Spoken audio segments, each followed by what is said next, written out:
Yeah, I couldn't get back right away, you know. Block on the phone.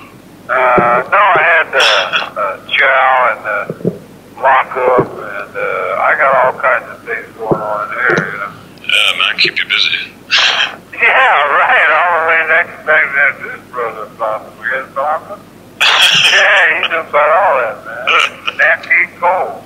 Yeah. They tried to tell us we're too young. Too young to really be in love. They say that love's the word. Mona Lisa, Mona Lisa. I got all that. Nice. I never missed nothing.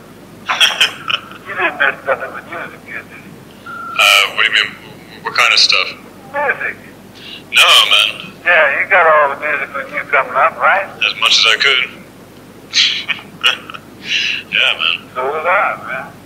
It's good. You know, I got my share. I'm trying to catch up, you know, on some of the old stuff. Yeah. But, Well, I gave all that up and started my own. yeah. You know, 'cause like I'm listening to my sound. That's the only guy I got to deal with. Yeah, I did that for a long time. It's just, you know, I felt isolated, kind of just wanted to, but yeah, because I was kind of forced into only having my own sound when, I guess because I just didn't have the means or the money to get new music exposed to me, so I always just had to make my own music. Right. That's You know? where you're at. That's where it's at. That's exactly where my mind is. You know, we don't need nobody else's stuff. Yeah, but sometimes It's all inside you anyway. sometimes it's good to relax and let someone else do the work, you know? Well, sometimes if you do that, but then, like, what do you need what somebody else got for, you know? Yeah, no, you're right. That's like watching somebody else's wife. You know, that's kind of stupid. Yeah, I want to be up in there myself, man. Yeah, I do. That's what. So anyway, what I was going to run to you about this episode, this green episode, Yeah. is that this person was so afraid of that little 12-year-old. Yeah. They offered me my freedom if I took that and aborted that child and opened up an abortion clinic of my own and became a psychiatrist with a new name. See it? Yeah. Yeah. It's pretty shitty, don't it? Yeah. Yeah, so I looked at the situation and I gave the young man his tears and I cried a teardrop there. Yeah. That was, I'll be there when the next teardrop falls. You guys don't know how to call from an inmate at a California correctional facility. What's that? how Satan's tears fall. Do I know how they do? You know how they fall? No. So they're the bottom, without mercy. You know, at the bottom, and like you go to juvenile hall and you go in some of them back places where them people that represent the establishment of working with those kids. Yeah. Some of the terrible things they're doing to those children. You know, but they take all their frustrations out on the youngsters. They beat us with leather straps and hold us down. Yeah. And, you know, they just pretty fucking far out from the thing. Happy, man. I don't get it, man. I don't know how people, you know, it's like, especially when you start getting older, you're like, how the hell can people do that to children? You know, even like teenagers and shit. I remember being just... Well, you wake up that there's no such thing as children. Yeah, I guess not. You know, there's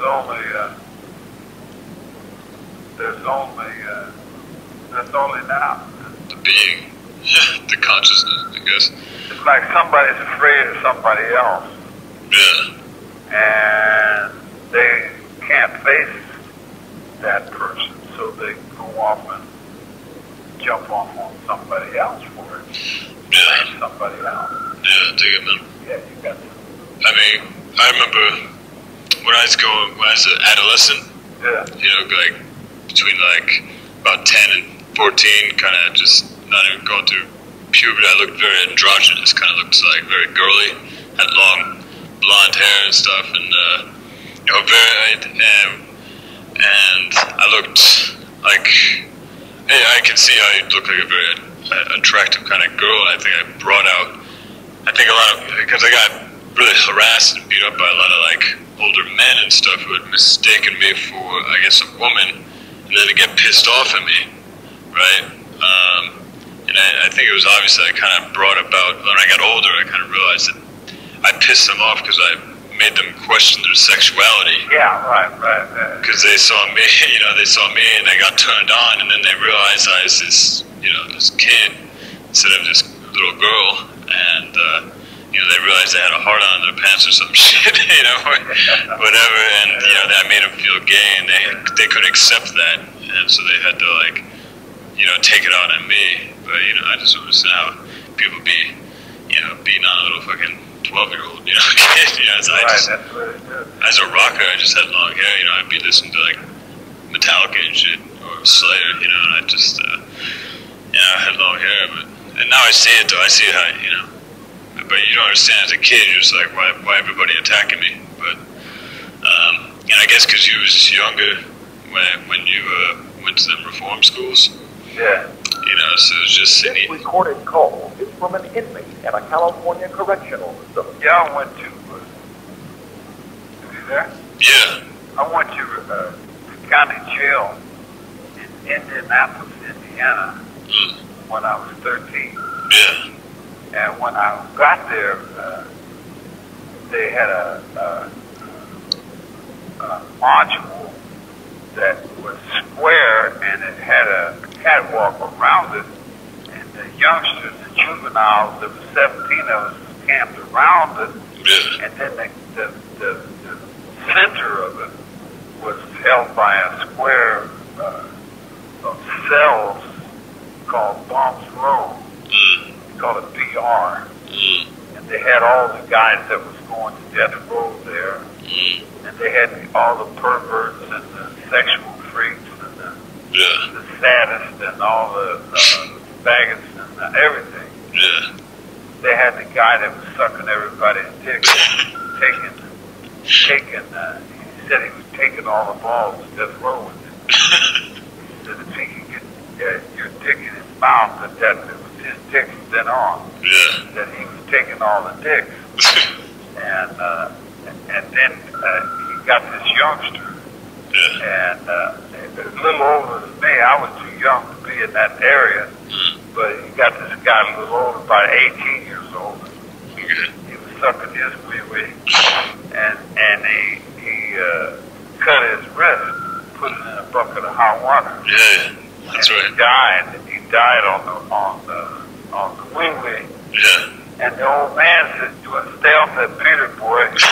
He said, "This is what you want." And then he put the blanket back, and he had this guy bent over the bunk, and he was sticking his rod up in his butt. Yeah.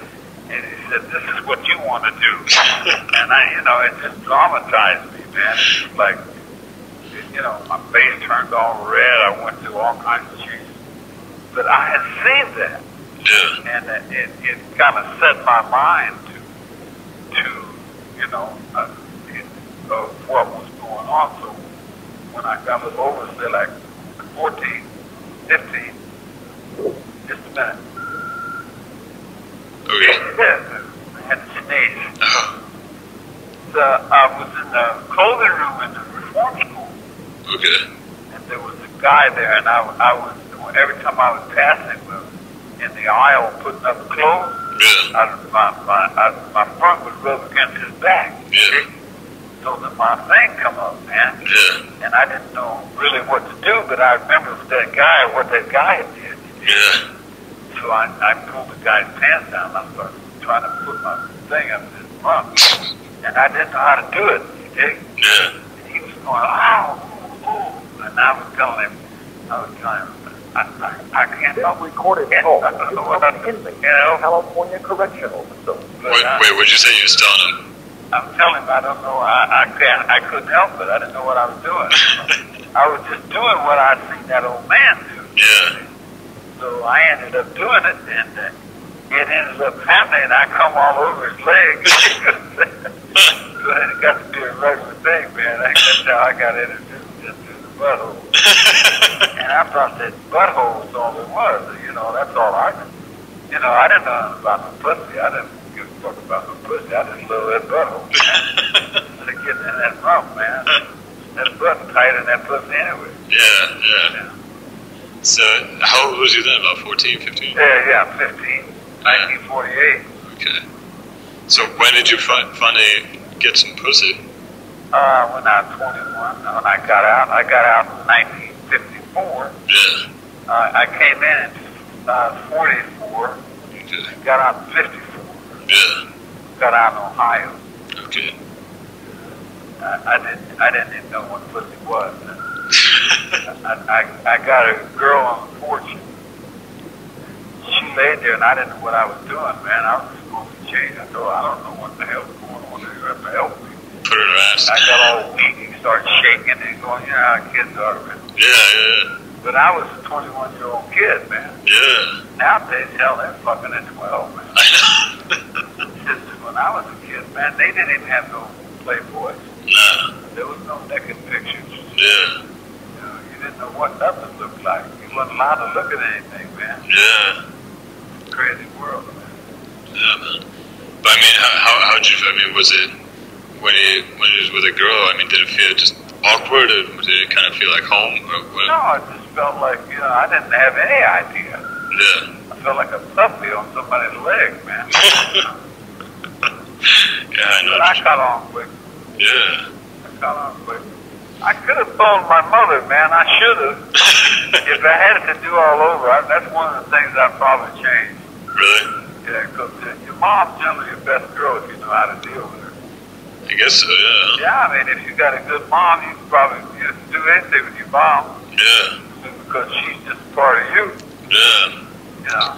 Well, I remember reading about these tribes in, like, third world countries or Africa and stuff where they don't have, they don't have rape or these sex crimes or anything else, but the whole family is always kind of open about the sex. The parents, don't hide the sex from the kids. And the kids like are allowed, just like a kid come up on your lap and play with your nose or your ears or something. Sure. It's like the kid was curious and play with your genitals, and nobody really thinks anything of it. It's just like in America and religion and your East and West world, we've got all these taboos, and so. This recorded call is from an inmate in a California correctional facility.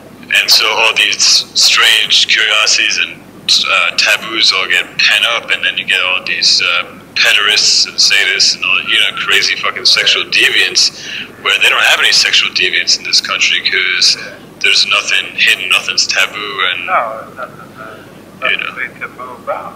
And the kids play with the mom's genitals or stuff, and there's no like. You have 120 seconds. Let's on this call. Yeah, it's just natural. It's not like you're a bad kid, you're a bad kid, you're a bad mother, you can't, you know what I mean? When Jackson had his trial, yeah, I wanted to ask the question. I wanted to ask, any kids have not been molested yet? Yeah. Because I know that neighborhood. Yeah. And all the kids are molested. They're waiting for popsicles. Yeah. They don't really want the popsicles. They want to suck on some wee-wee. They come to me, man, asking me, can we da-da-da? I said, no, man, get away from me, man. I'm an ex-convict, man. They give me a life sentence. Get out of here. You have to run them off all the time, man. Yeah. But I know that everybody gets down, man. In the alley. Yeah. And like even the garbage man, and early in the morning when You have 60 seconds. all the kids end up out on the garbage cans, man. Yeah.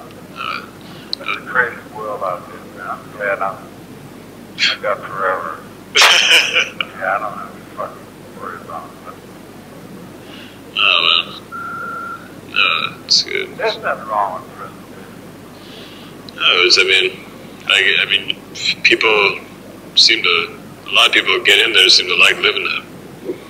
Well, then, you know, if a person doesn't like themselves, then they're going to like them wherever they are. Yeah, They're exactly. always going somewhere else or coming from somewhere else. They never get to where they're at, man. Exactly. You know, they're never here, man. They're always going or coming, man. Yeah. They're looking for an excuse. Yeah. I'm happy for the fuck ever I'm at, man. That's good, man. Everyone says, oh, well, Manson likes prison. He likes prison. And I say, you know,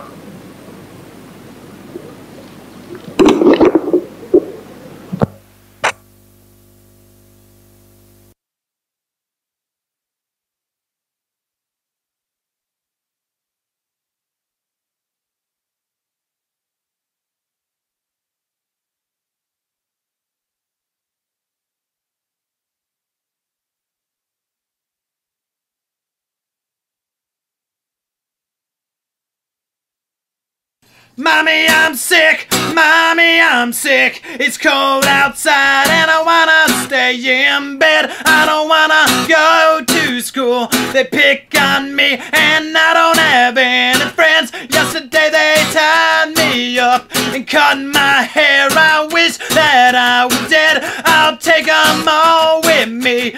Someday they'll be sorry. Oh yeah, oh yeah, oh yeah, oh yeah, oh yeah. Yeah, oh yeah, oh yeah, oh yeah, oh yeah, oh yeah, yeah.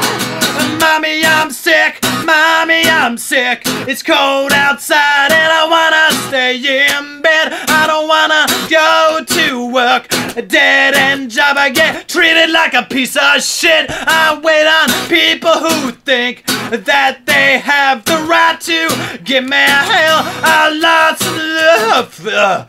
Fuck it, man, I'll put it on my next record.